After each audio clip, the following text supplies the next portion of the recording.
This book tells us the story of a 40-year-old housewife named Ella. She has a fulfilled family, but still there is an emptiness in her. And so she started to read a book named Sweet Blasphemy, which was written by A.Z. Zara.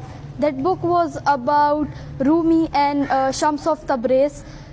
Ella found it similar with her life, and she started to talk with that writer Aziz through emails.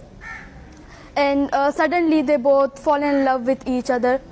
And then she decided to leave her family and her home and to spend her rest of life with Aziz, and she did it.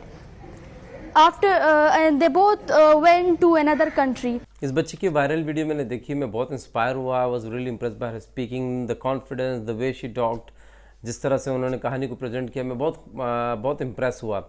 लेकिन जब story आगे बढ़ी तो मैंने देखा कि यार ये क्या कह रही है बच्ची.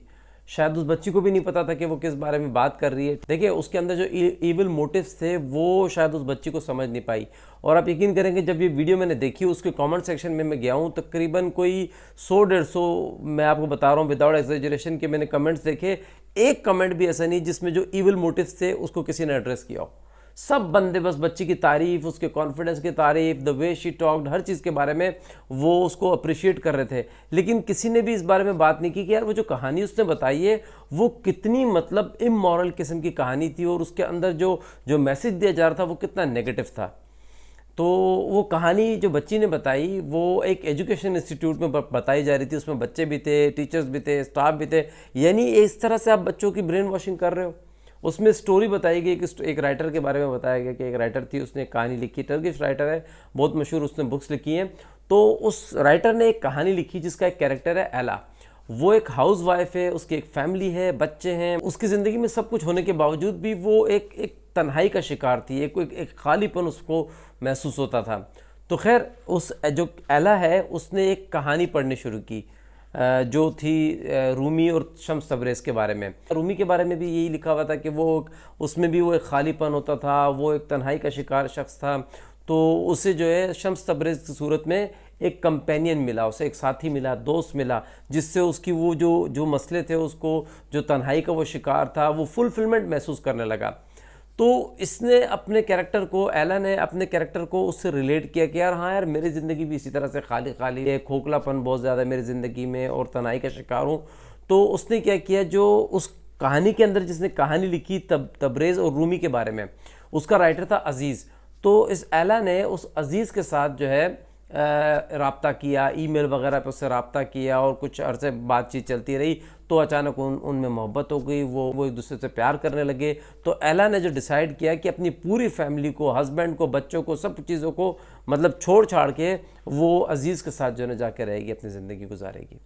तो उसने यही किया कहानी में कि उसने क्या किया, अजीज़ के पास गई और वो दोनों ने जो है मुल्क ही छोड़ दिया, दूसरे मुल्क जाके रहने लगे. फिर उसमें बच्ची ने ये बताया कि रूमी की ज़िंदगी में जो कहानी एला पढ़ दी थी, उसके अंदर रूमी के 40 नुकात, किस तरह से वो ज़िंदगी गुजार रहा था. उसने 40 जो उसने बातें कही हैं, उसमें 2 बहुत इंस्पायरिंग थी, और इस किताब ने मुझे बहुत इंस्पायर किया.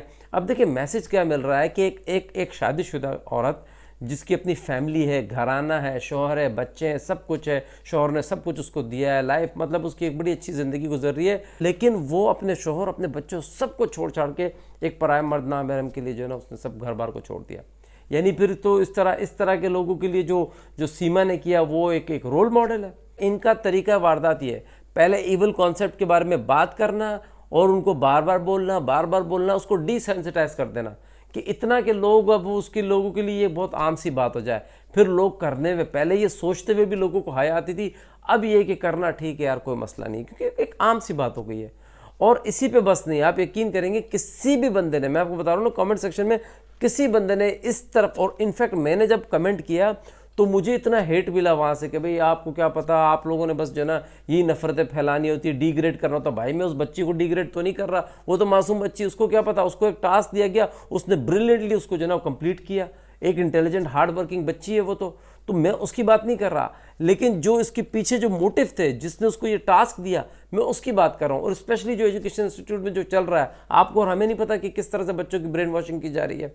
और इस पर एक चीज़ और, मैं एक बहुत मशहूर टिकटॉकर है जिनके आप यकीन करेंगे 160 प्लस 160 मिलियन लाइक्स हैं उनके, 3 मिलियन फॉलोवर्स हैं। जब उन्होंने इस बच्ची की वीडियो लगाई तो मैंने सोचा चलो यार कोई तो है इस बात को, कोई तो एड्रेस करेगा कि यार इस बच्ची को किस तरह से जो है इस्तेमाल किया गया। आप यकीन करेंगे उसने उस बच्ची का क्लिप चलाया हुआ है, पूरी क्लिप में वो बैठे हुए मौसूफ और वो जो है वो बच्ची कही जा रही है, बात किए जा रही है और ये बस वो उसको सुने जा रहे हैं। उसके बारे में कुछ कमेंट नहीं किया, पूरी की पूरी स्टोरी उधर बैठ के सुन ली और मैं शॉक में चला गया। मैंने कहा ये क्या बात है, मतलब यार किसी को पता ही नहीं चला। इन चीज़ों को, इनकी जो इस तरह की जो साजिशों को बेनकाब कीजिए, जहां आपको मौका मिले और इनका मुकाबला कीजिए, अवेयरनेस क्रिएट कीजिए, जिस चीज़ को समझ आइए वो इस मैसेज को स्प्रेड करें कि ये जो जिस तरह से हमारे बच्चों का एजुकेशन इंस्टीट्यूट में दिमाग ख़राब कर रहे हैं वो उस चीज़ को किसी तरह से हम रोक सकें। आपकी इस बच्ची की वीडियो के बारे में क्या राय है, प्लीज़ कमेंट डाउन बिलो। अगर मेरी वीडियो समझ आए please like the video and share and subscribe to my channel.